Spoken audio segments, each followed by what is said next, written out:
मित्रो नमस्कार. कसं काय? बरं आहे ना? बरंच असेल.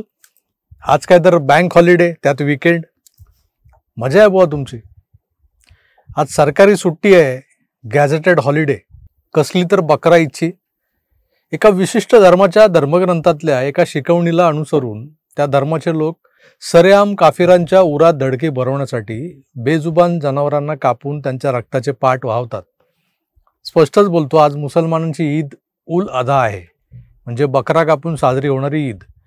अनेकविध धर्मांमध्ये देवी देवता आणि त्या धर्माच्या सर्वोच्च शक्तीला मुक्या जनावरांचे बळी चढवण्याच्या प्रथा आहेत. प्रथेनुसार हे बळी चढवले जातात. अलीकडे गुवाहाटीतल्या त्या कामाख्या मंदिरात चढवल्या जाणाऱ्या रेड्यांच्या बळीबद्दल चर्चा वाढलेल्या आहेत. पण हे सगळे बळी एका प्रिमायसेसमध्ये दिले जातात, म्हणजे एका ठिकाणी दिले जातात. बळी देण्यासाठी काही हिंदू मंदिरांच्या मागच्या बाजूला एक व्यवस्था केलेली असते. तुम्ही कार्ल्याला बघितलं असेल, खंडाळा क्रॉस केल्यानंतर एकविरा आईचं देऊळ आहे वरती. अगदी आमच्या विरारच्या जीवदानीच्या मंदिराच्या वरच्या भागातही कोंबडी कापण्यासाठी एक व्यवस्था केलेली आहे. पण भारतातल्या इस्लामचं म्हणणं वेगळंच आहे. मी मुद्दाम भारतातला इस्लाम म्हणतोय, कारण इथली गल्ली, इथं गल्लीबोळात, रहिवासी सोसायट्यांमध्ये, घराबाहेर अगदी मंडप उभारून बकरे कापले जातात. नागरिकांच्या येण्या जाण्याच्या मार्गात रक्तामांसाचा चिखल होतो आणि मग यामुळे पसरणारी रोगराई, दुर्गंधी किंवा शाकाहारी लोकांना होणारा मनस्ताप याकडे दुर्लक्ष करून आपल्याकडे प्रशासकीय परवानग्या देखील दिल्या जातात. अशा सार्वजनिक कुर्बान्यांना छत्रपतींच्या गडकिल्ल्यांवरच्या छटाक पावशेर मूल्यांच्या पीर बाबालाही बकरा ईदला बकऱ्याच्या ताज्या रक्ताचा तो चढावा लागतो. यांचे लाड बंद करता येतील, पण आपल्याकडची जी सत्ताधारी मंडळी आहेत ना, सरकार, ते मात्र गांडफाटू निर्णय घेत यांना शरण जातात. तेव्हा हिंदुत्ववाद्यांनी काय करायचं असा प्रश्न निर्माण होतो.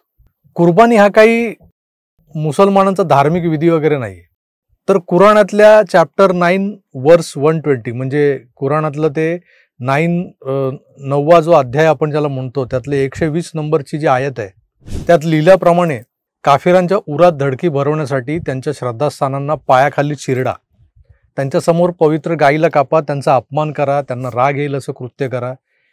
हे केल्यानं तुमच्या पापपुण्याच्या वही खात्यात एक पुण्याचं काम जोडलं जाईल, तुमच्या अकाउंटमध्ये ते जमा होईल.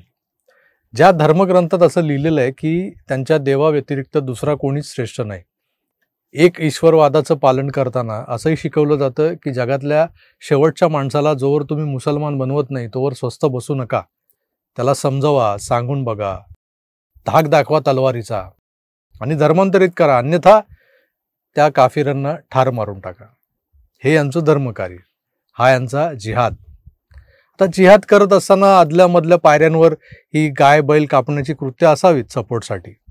इस्लाम जिथून उद्भवला, वाढला, पसरला, त्या समरकंद किंवा त्या अफगाणिस्तानात, अरबस्तानात, जिथं औषधालाही गाय बैल सापडत नाहीत, तिथं कुर्बानीला गाय मारा हे कसं काय बरं सुचतं? असं कुठं लिहिलंय का?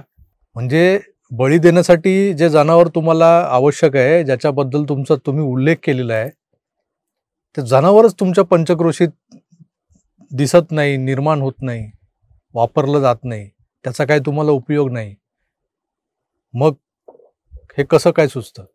म्हणजे ऑल आईज ऑन हिंदुस्तान हे अगदी हजारो वर्षांपासूनचं आहे. पण मी एक प्रॅक्टिकल उदाहरण देतो तुम्हाला. मागच्या 2-2.5 वर्षांपासून मी व्यवसायानिमित्त इस्लामिक कंट्रीजना भेट देतोय. म्हणजे दर 2-3 महिन्यांनी मी दुबईला, अबुधाबीला, शारजाला जातो. या शहरातली कट्टर इस्लामी व्यवस्था पाहताना मला जाणवलं की इथं बकरा ईदला बकरा कापला जात नाही. घरोघरी रस्तोरस्ती मंडप घालून वगैरे तर अजिबातच नाही.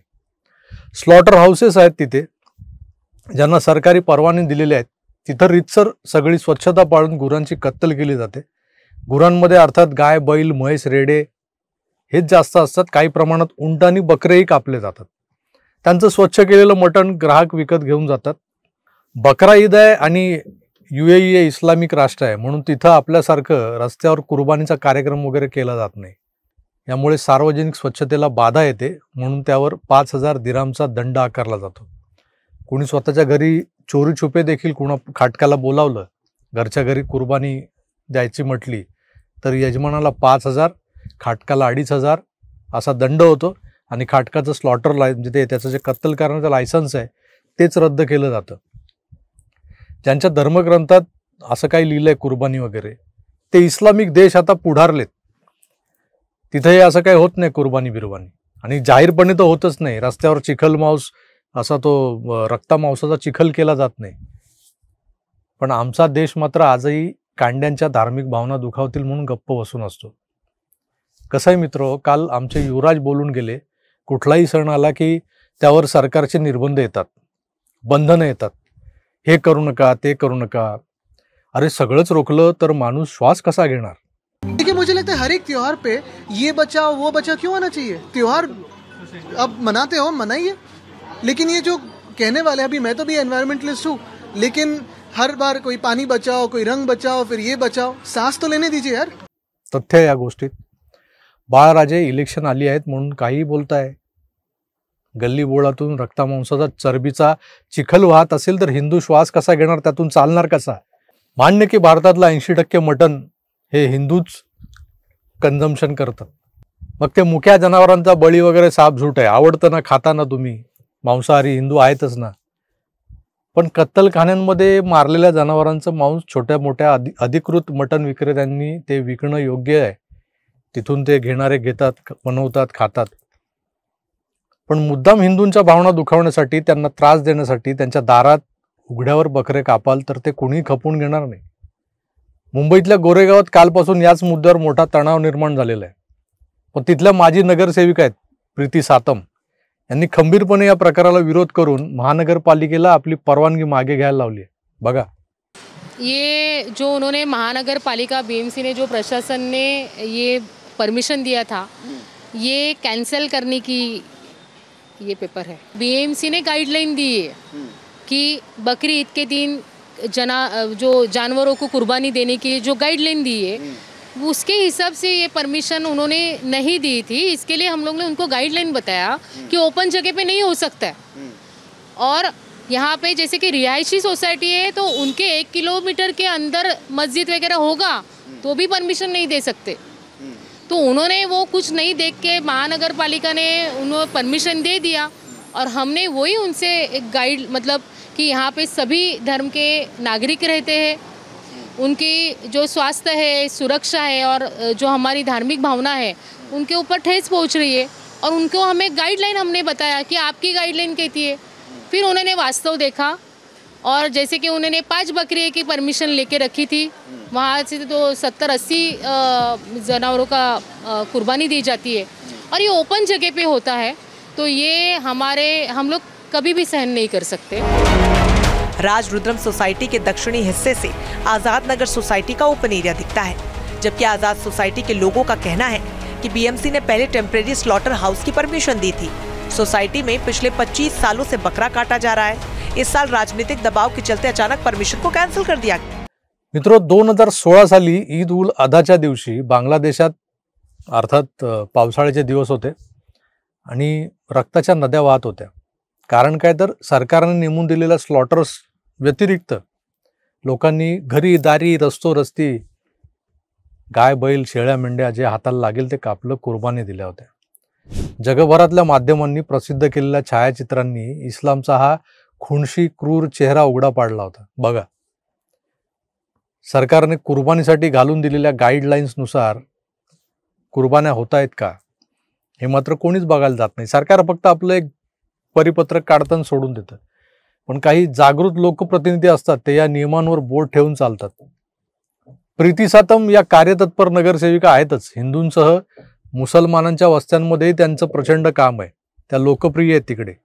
पण जिथं खोडसाळपणानं धार्मिक तेढ निर्माण होत असेल, लोकांच्या हायजीनचा आणि धार्मिक भावनांचा खेळ होत असेल, तर तिथं आवाज उचलून त्यांना कायद्याचा बडगा दाखवलाच पाहिजे, हे सातम यांनी दाखवून दिलेलं आहे. अशा आक्रमक हिंदू लोकसेवकांची आज या मुंबईला, महाराष्ट्रालाच नाही तर देशाला गरज आहे. पण त्याआधी मुसलमानांच्या या कुर्बानी नावाच्या चिथावणीला ओळखणं गरजेचं आहे. मित्रो, शिक्षणाचं प्रमाण मुसलमानांमध्ये आधीच कमी आहे.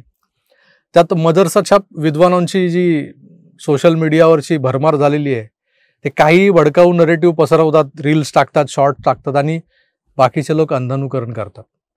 इब्राहिमने देवाच्या सांगण्यावरून आपल्या मुलाचा बळी द्यायची तयारी दर्शवली होती, तेव्हा त्याची भक्ती पाहून अल्लाला कणव आली आणि त्यांनी त्याच्या पोराऐवजी एका मेंढ्याच्या बळी द्यायला त्याला सुचवलं होतं. आणि तो जो दिवस होता, तो दिवस ईद उल अधा म्हणून साजरा करताना पुन्हा पुन्हा शतकानुशतकं बकरं कापणं गरजेचं ठरतं का? कुराणात मेंढीचा उल्लेख असताना काही नतद्रष्ट गाय बैल का कापतात? राजस्थानात आणि सीमावर्ती भागात उंट का कापले जातात? का हिंदूंची कुरापत काढतात? याचाही साकल्याने विचार व्हायला हवा. ईदची सुट्टी देणाऱ्या सरकारने यापुढे असल्या प्रथांना गॅझेटेड हॉलिडेजमध्ये ठेवायचं का? याबद्दल विचार करायला हवा. आपणही यावर आपलं मत व्यक्त करू शकता. सुट्टी आहे, सुट्टीचा दिवस वाया घालवू नका. कमेंट्स बॉक्स आपला ओपन आहे. मी तुर्तास इथेच थांबतो. पुन्हा भेटूच, तर आपली काळजी घ्या आणि पाहत राहा आपलं आवडतं यूट्यूब चॅनल आकार DG9. धन्यवाद. नमस्कार.